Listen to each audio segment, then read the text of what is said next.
I was fairly like every other 14-year-old, you know, I was there going to my teenage discos and I was meeting up with my friends and things.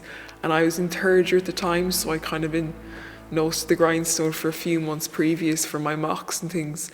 But then they'd been over and I'd just gone out with my friends, and I'd just come back from Spain, especially the week before COVID.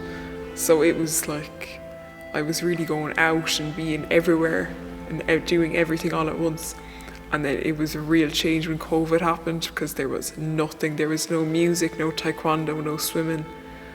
So it was very kind of just quiet and flat all the time.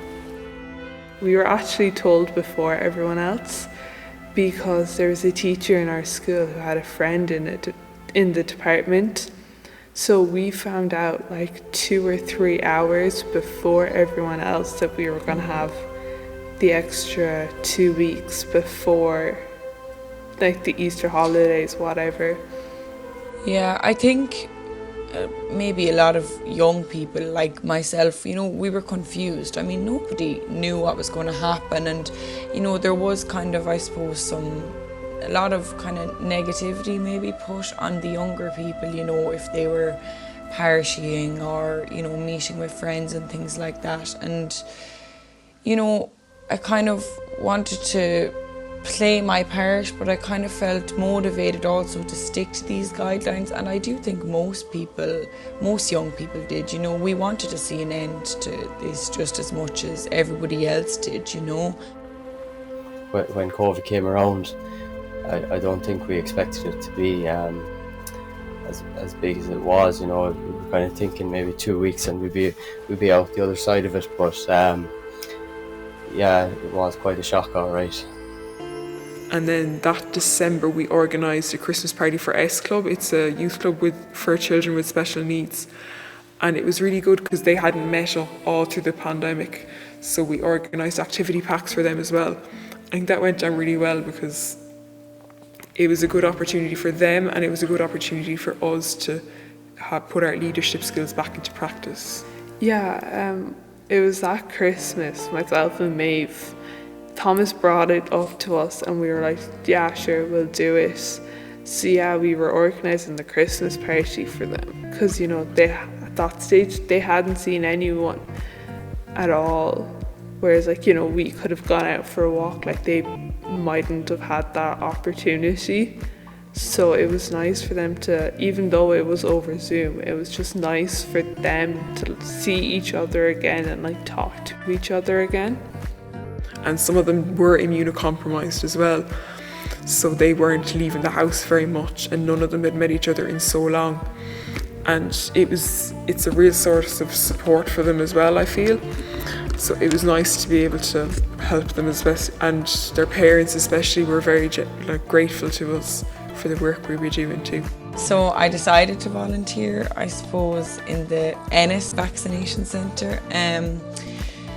I came across it as, you know, I'd been kind of chatting with people and they were like, oh yeah, you know, it's on here, and you know, people get a text to come here, they're looking for volunteers. And you know, I think to be a volunteer is something great that you said that you can have done, you know, giving your free time and your spare time to help others. But I mean, for me, I think this was really to help everybody, you know, it's a conjoined effort. And I started volunteering with the Order of Malta Shannon unit when I was about 12 years of age.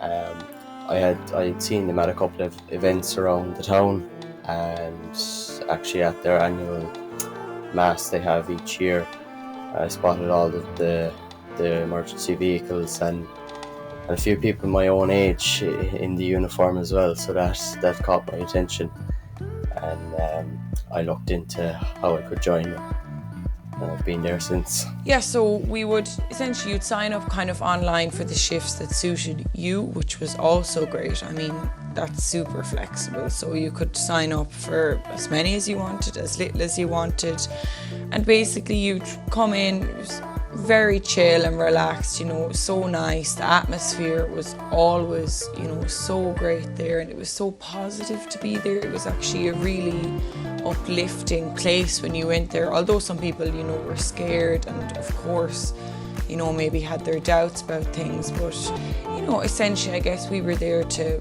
calm their nerves. You know, some people were probably a bit confused, and, you know, we just played our part in responding to a crisis, essentially, I guess, you know. And we got a good reaction from the public during COVID. They were very thankful for the service, that it was there to help them out.